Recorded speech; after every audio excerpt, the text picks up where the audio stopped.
Hi friends, welcome to Saran Mega's Kitchen. வீடியோக்குள்ள போறதுக்கு முன்னாடி சரண் மேகாஸ் சேனலை சப்ஸ்கிரைப் பண்ணாதவங்க சப்ஸ்கிரைப் பண்ணிக்கோங்க. மறக்காம அந்த பெல் பட்டனை பிரஸ் பண்ணிக்கோங்க. ஹாய் வியூவர்ஸ், இன்னைக்கு நம்ம ஸ்பெஷலான ஒரு ஈவினிங் ஸ்நாக்ஸ் ரெசிபி பார்க்க போறோம். உருளைக்கிழங்கு சமோசா வீட்டில் எப்படி தயார் பண்ணலான்னு பார்க்கலாங்க. அதுவும் நம்ம வீட்டில் அரைச்ச கோதுமை மாவு வச்சு எப்படி கிறிஸ்பியாக பண்ணலான்னு பார்க்கலாம். வாங்க வீடியோக்குள்ளே போகலாம்.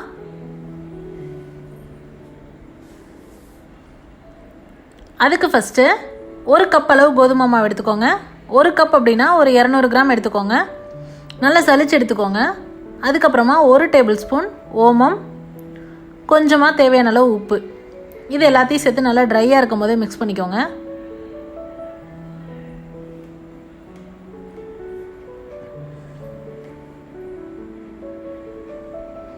அடுத்ததாக கொஞ்சமாக தண்ணி சேர்த்து பிசைஞ்சிக்கோங்க. கொஞ்சம் கொஞ்சமாக தண்ணி சேர்த்து நல்லா சப்பாத்தி மாவு பதத்துக்கு பிசைஞ்சிக்கோங்க.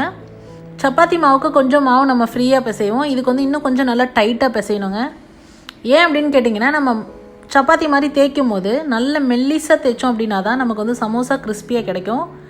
அப்போ மாவு டைட்டாக இருந்தால் தான் நம்மளால் மெல்லிஸாக பேப்பர் மாதிரி தேய்க்க முடியும். அதுக்காக தான் தண்ணி ரொம்ப ஜாஸ்தி ஊற்றிட வேணாம், கரெக்டாக பார்த்து கொஞ்சம் கொஞ்சமாக ஊற்றி பிசைஞ்சிக்கோங்க மாவை.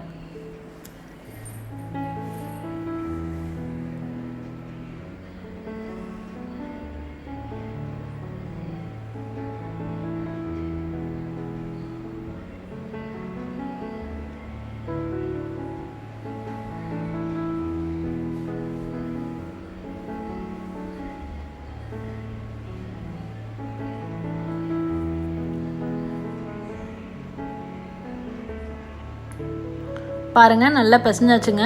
இப்போ மாவு வந்து பார்த்திங்கன்னா ஒரு 1/2 அன் ஹவர் அப்படியே விட்டுருங்க, ரெஸ்ட்டாக விட்டுருங்க. மாவு ஊறிக்கிட்டு இருக்கட்டும். எந்தளவுக்கு டைட்டாக பிசைஞ்சிருக்குன்னு காமிச்சிருக்கேன் பாருங்கள். அவ்வளோதான், அப்படியே அழுத்தி விட்டுருங்க. ஒரு ஈர துணி போட்டோ இல்லாட்டி ஒரு பிளேட் போட்டு மூடி வச்சுருங்க. 1/2 அன் ஹவருக்கு அது எதுவும் பண்ண வேண்டாம், மாவு ஊறிக்கிட்டு இருக்கட்டும். அடுத்ததாக இப்போ நம்ம சமோசாக்குள்ளே வைக்கக்கூடிய மசாலா எப்படி ப்ரிப்பேர் பண்ணலான்னு பார்த்துடலாம். ஒரு பேனில் கொஞ்சமாக எண்ணெய் விட்டுட்டு, எண்ணெய் சூடானதும் சோம்பு, கொஞ்சமாக சீரகம், எல்லாமே 1/4 டீஸ்பூன் போட்டுக்கோங்க, ஜஸ்ட்டு ஃப்ளேவருக்கு தாங்க. அடுத்ததாக கொஞ்சமாக இஞ்சி நல்லா பொடியாக நறுக்கி எடுத்துருக்கோங்க. அடுத்தது 3 பல் பூண்டு நல்லா பொடியாக நறுக்கி எடுத்துக்கோங்க. அடுத்ததாக பச்சை மிளகாய், 2 பச்சை மிளகாய் நல்லா பொடிசாக கட் பண்ணிக்கோங்க. இது எல்லாத்தையும் சேர்த்து எண்ணெயில் நல்லா ஃப்ரை பண்ணிக்கோங்க.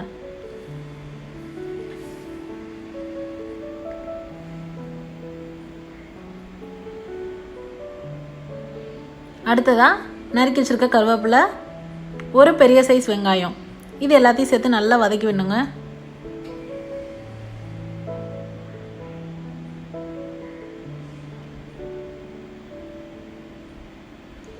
வெங்காயம் நல்லா வதங்கி வர அளவுக்கு வெயிட் பண்ணுவோம். பாருங்கள், வெங்காயம் நல்லா வதங்கி வந்த பிறகு நம்ம வேக வச்சு எடுத்துருக்கக்கூடிய பச்சை பட்டாணியும் சேர்த்துக்கலாம். அடுத்ததாக வேக வச்சு மசிச்சிருக்க உருளைக்கிழங்கு, 3 உருளைக்கிழங்கு, பெரிய சைஸ் உருளைக்கிழங்கு வேக வச்சு நான் மசிச்சுக்கிட்டேன். மசிச்சதும் பாருங்கள், கொஞ்சம் கொஞ்சம் கிழங்கு இருக்க மாதிரி மசிச்சிக்கிட்டிங்கன்னா தான் உங்களுக்கு நல்லாயிருக்கும். சமோசாக்குள்ளே இருக்கும் போது ரொம்ப மாவு மாதிரி மசிச்சிட்டிங்க அப்படின்னா நல்லா இருக்காதுங்க.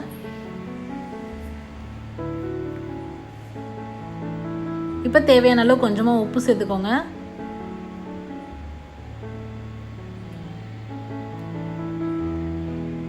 காரத்துக்கு ஏற்ப தனி மிளகாய் தூள்,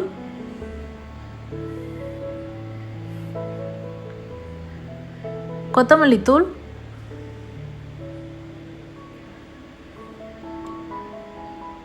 அடுத்ததாக கரம் மசாலா. நான் மல்லித்தூள் 1 டேபிள் ஸ்பூன் சேர்த்துருக்கேங்க. காரத்துக்கு தனி மிளகாய் தூள் 1 டீஸ்பூன் சேர்த்துருக்கேன். கரம் மசாலா 1/2 டீஸ்பூன். இது எல்லாத்தையும் சேர்த்து நல்லா கிளறி விடுங்க. மசாலா நல்லா உருளைக்கிழங்கு கூட பைண்டாகி வர அளவுக்கு நம்ம கிளறிக்கிட்டு இருக்கணுங்க.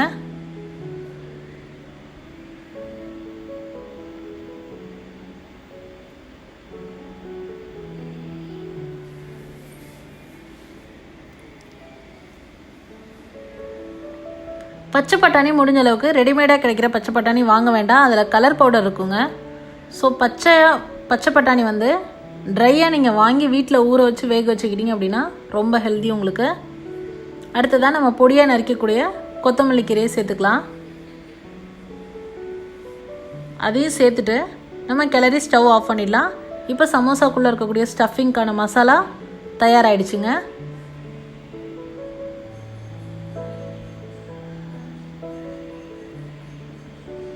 அடுத்ததாக நம்ம ஏற்கனவே மாவு பிசைஞ்சிருக்கோம் இல்லையா, அவுட்டரில் இருக்குது, அந்த மாவு ஊற வச்சுருக்கோம். எப்படி இருக்குன்னு பார்க்கலாம் வாங்க. பாருங்கள், அரை மணி நேரம் ஊறி இருக்குங்க மாவு. ஊறின பிறகு நீங்கள் என்ன பண்ணணும் அப்படின்னா, ஒரு 5லேருந்து 10 நிமிஷம் நல்லா அந்த மாவை பிசைஞ்சிக்கிட்டே இருக்கணும். அட்லீஸ்ட் 5 நிமிஷமாவது மாவை சாஃப்டாக பிசைஞ்சு எடுக்கணுங்க.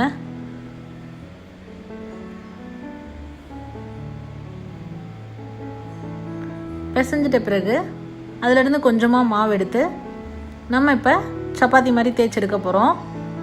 அதுக்கு நான் ட்ரையான கோதுமை மாவில் பரட்டிட்டு சப்பாத்தி தேய்க்க போகிறேன்.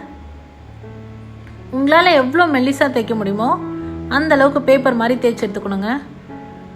அந்தளவுக்கு நம்ம எந்தளவுக்கு மெல்லிசாக தேய்க்கிறோமோ அந்தளவுக்கு நமக்கு வந்து சமோசா கிறிஸ்பியாக கிடைக்கும்.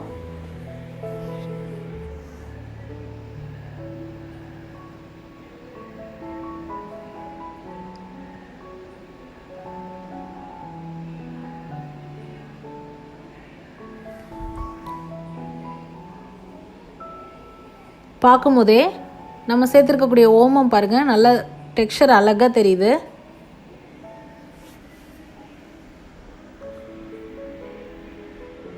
ஓமம் வந்து வாசனைக்காக மட்டும் இல்லைங்க, நம்ம டைஜஷனுக்கும் ஹெல்ப் பண்ணும்.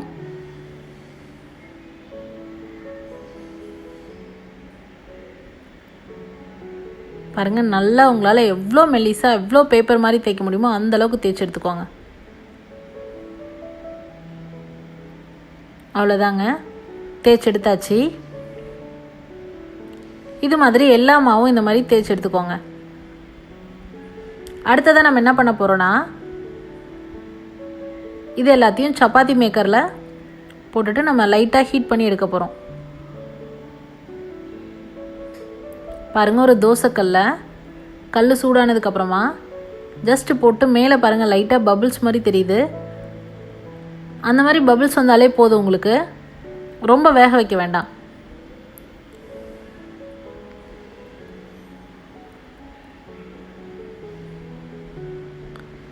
பாருங்கள், இந்த அளவுக்கு வந்துச்சுன்னா போதும் உங்களுக்கு. ரொம்ப வேக வச்சிங்க அப்படின்னா உங்களுக்கு வந்து சமோசா ரொம்ப டைட்டாக இருக்கும்.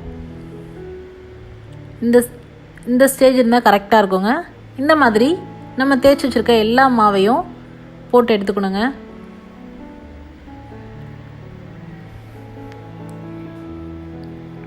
அடுத்ததாக பார்த்திங்கன்னா கொஞ்சமாக கோதுமை மாவு, அதை பேஸ்ட் போல் நம்ம கரைச்சி எடுத்துக்கணும். எதுக்கு அப்படின்னு பார்த்திங்கன்னா, சமோசா செய்யும் போது சைட்லலாம் நம்ம ஒட்டிக்கிறதுக்காக.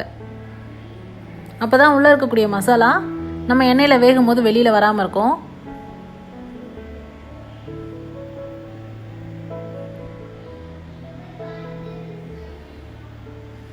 உங்களுக்கு சமோசா செய்கிறது பார்த்திங்கன்னா பார்க்குறதுக்கு தான் லென்த்தி ப்ராசஸாக இருக்குங்க. நம்ம செய்யும் போது ஈஸியாக செஞ்சிடலாம்.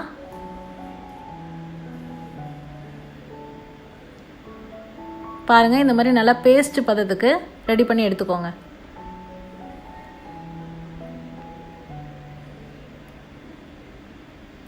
அடுத்ததாக எப்படி சமோசா மடிச்சிடலான்னு பார்க்கலாம்.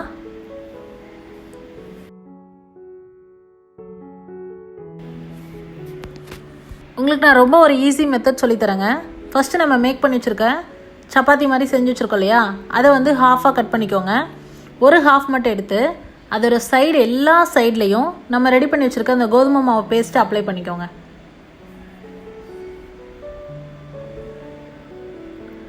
அடுத்ததாக நீங்கள் மடிச்சுக்கோங்க. அதை ஃபஸ்ட் எடுத்தது கோன் மாதிரி மடித்து எடுத்துக்கோங்க. பாருங்கள், உங்களுக்கு நான் வீடியோக்கு ஃபோக்கஸிங் இல்லாதனால மறுபடியும் செஞ்சு காமிக்கிறேன். ஒரு கோன் மாதிரி எடுத்துகிட்டு அதுக்கப்புறமா இதையும் தூக்கி அதில் ஒட்டிட்டிங்க அப்படின்னா ஒட்டிக்கோங்க. இப்போ உள்ளே பாருங்கள் கோன் மாதிரி இருக்கும். நம்ம செஞ்சு வச்சுருக்க மசாலாவை உள்ளே ஸ்டஃப் பண்ணிக்கலாம். இந்த மாதிரி ஒரு ஸ்பூனில் அள்ளி போட்டுக்கோங்க. ரொம்ப ஃபுல்லாக போட வேணாம், மீடியமாக போட்டிங்க அப்படின்னா போதும். இந்தளவுக்கு போட்டுட்டு அதுக்கப்புறமா ஒட்டிடுங்க. உங்களுக்கு சரியாக ஒட்டலை அப்படின்னா மறுபடியும் கூட நீங்கள் அதை என்ன பண்ணலான்னா, அந்த கோதுமை மாவு பேஸ்ட் எடுத்து அப்ளை பண்ணிக்கிட்டீங்க அப்படின்னா ஒட்டிக்கலாங்க. அவ்வளோதான், பாருங்கள் சூப்பராக கோன் ஷேப்பில் நம்ம சமோசா ரெடி ஆகிடுச்சு. அவ்வளோதாங்க. அடுத்ததாக இதை நம்ம எண்ணெயில் போட்டு எடுக்கிறது தான் வேலை நமக்கு.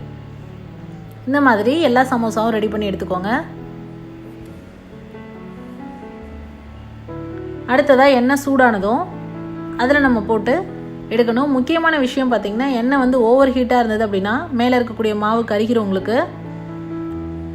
அதனால் எண்ணெய் வந்து மீடியம் ஃப்ளேமில் வச்சுக்கோங்க. ஹீட்டும் வந்து மீடியமாக இருந்தது அப்படின்னா போதும் உங்களுக்கு. பாருங்கள் கலர் நல்லா சேஞ்ச் ஆகிருக்குங்க, நல்லா குக் ஆகிடுச்சு. சுவையான சமோசா சுட சுட தயாராகிடுச்சு. இதை ஈவினிங் ஸ்நாக்ஸ்க்கு செஞ்சு கொடுத்தீங்க அப்படின்னா குழந்தைங்க நல்லா விரும்பி சாப்பிடுவாங்க, பெரியவங்களும் நல்லா விரும்பி சாப்பிடுவாங்க.